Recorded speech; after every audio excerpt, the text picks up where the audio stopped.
Selamat pagi Ananda semuanya, salam sejahtera untuk kita semua. Namo Sanghe Adi Budaya, Namo Buddhaya. Teacher berharap Ananda semua sehat selalu dan juga selalu semangat di dalam kegiatan PBM online ini. Sebelum kita memulai kegiatan PBM online pada pagi hari ini, terlebih dahulu mari kita berdoa sesuai dengan agama dan kepercayaan kita masing-masing. Doa dimulai. Doa selesai. Baik Ananda semuanya, pada pagi hari ini kita masuk pada pertemuan yang kedua, yaitu mengenai materi muatan peraturan perundang-undangan nasional. Tujuan pembelajaran kita pada hari ini adalah peserta didik mampu mendeskripsikan materi muatan peraturan perundang-undangan nasional. Yang kedua, peserta didik mampu menyebutkan dan juga menjelaskan materi muatan peraturan perundang-undangan nasional yang terkandung di dalam Undang-Undang Nomor 12 Tahun 2011. Materi muatan peraturan perundang-undangan nasional biasanya disesuaikan dengan cakupan yang telah ditentukan dalam undang-undang. Sesuai dengan Undang-Undang Nomor 12 Tahun 2011, materi muatan peraturan perundang-undangan adalah sebagai berikut. Yang pertama adalah Undang-Undang Dasar Negara Republik Indonesia tahun 1945. Undang-Undang Dasar Negara Republik Indonesia tahun 1945 adalah merupakan suatu konstitusi atau undang-undang dasar negara Republik Indonesia. Undang-Undang Dasar Negara Republik Indonesia tahun 1945 memuat beberapa aspek-aspek sebagai berikut. Yang pertama, organisasi negara. Yang kedua, hak-hak asasi manusia. Yang ketiga, prosedur mengubah undang-undang dasar. Yang keempat, larangan untuk mengubah sifat tertentu dari undang-undang dasar.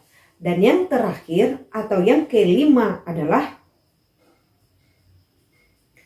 cita-cita rakyat dan asas-asas ideologi negara.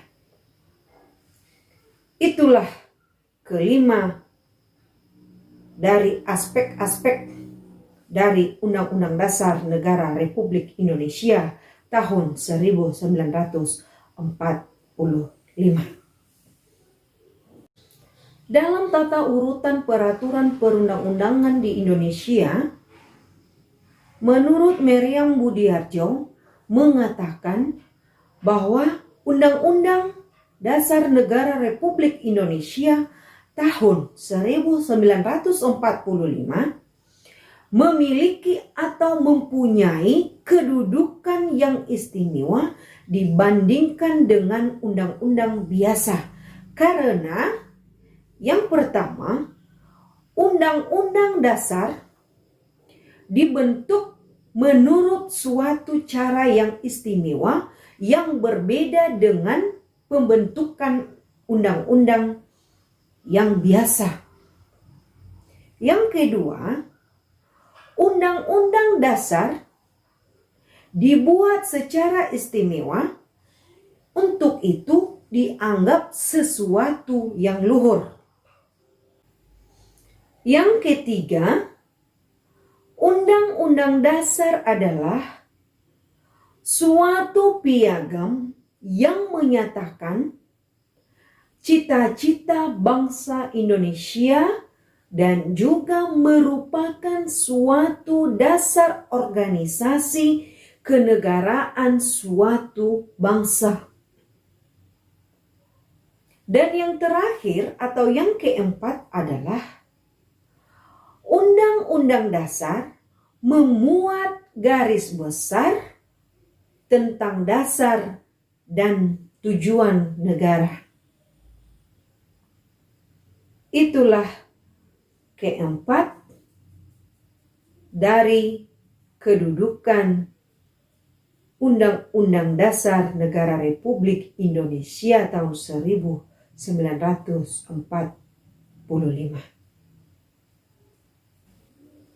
Selanjutnya adalah ketetapan Majelis Permusyawaratan Rakyat atau ketetapan MPR. Ketetapan MPR merupakan suatu aturan-aturan yang bersifat pokok dan juga merupakan aturan-aturan yang umum yang bersifat garis besar. Dan juga ketetapan MPR ini merupakan aturan atau norma yang bersifat tunggal yang belum disertai dengan sanksi. Selanjutnya adalah undang-undang. Undang-undang adalah merupakan suatu peraturan perundang-undangan yang dibuat oleh Dewan Perwakilan Rakyat atau DPR bersama Presiden. Dan ini dapat kita lihat di dalam pasal 10 ayat 1 Undang-Undang Dasar Negara Republik Indonesia tahun 1945. Selanjutnya, peraturan pemerintah pengganti undang-undang atau Perpu. Peraturan pemerintah pengganti undang-undang atau Perpu adalah merupakan suatu peraturan perundang-undangan yang ditetapkan oleh Presiden dalam hal ihwal kepentingan yang memaksa. Selanjutnya, peraturan pemerintah. Peraturan pemerintah adalah suatu peraturan yang dibuat dan ditetapkan oleh Presiden untuk menjalankan undang-undang sebagaimana mestinya. Peraturan pemerintah ini cakupannya tidak boleh menyimpang dari ketentuan yang tercakup di dalam undang-undang. Selanjutnya, peraturan Presiden. Peraturan Presiden adalah merupakan suatu peraturan perundang-undangan yang dibuat oleh dan ditetapkan oleh Presiden untuk menjalankan peraturan perundang-undangan yang lebih tinggi dan menyelenggarakan kekuasaan pemerintahan. Selanjutnya adalah peraturan daerah provinsi dan peraturan daerah kabupaten atau kota. Peraturan daerah provinsi adalah merupakan suatu peraturan yang dibuat oleh DPRD provinsi dengan persetujuan bersama gubernur. Selanjutnya adalah peranan peraturan perundang-undangan. Menurut Bagirmanan, pentingnya peranan peraturan perundang-undangan bagi negara Indonesia adalah sebagai berikut. Yang pertama, merupakan kaidah hukum yang mudah dikenal, mudah dikemukakan kembali, dan juga mudah untuk ditelusuri. Yang kedua, memberikan kepastian hukum yang nyata.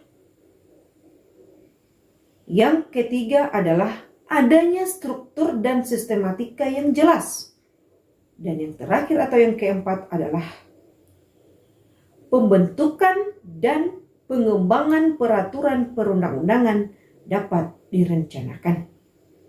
Itulah keempat pentingnya peranan peraturan perundang-undangan di negara Indonesia menurut Bagirmanan. Jadi kesimpulan dari materi kita pada hari ini, adalah yang pertama, materi muatan peraturan perundang-undangan nasional. Yang kedua adalah materi muatan yang terkandung di dalam Undang-Undang Nomor 12 Tahun 2011. Dan yang ketiga adalah Undang-Undang Dasar Negara Republik Indonesia tahun 1945 memiliki 5 aspek. Dan yang keempat adalah Undang-Undang Dasar Negara Republik Indonesia tahun 1945 memiliki 4 kedudukan yang istimewa. Dan yang terakhir atau yang kelima adalah peranan peraturan perundang-undangan. Baik Ananda semuanya, demikian saja materi kita pada pagi hari ini. Kalau ada Ananda yang kurang mengerti, kurang paham apa yang teacher sampaikan dalam materi kita pada hari ini, Ananda bisa mengomentari teacher baik melalui classroom maupun melalui WA.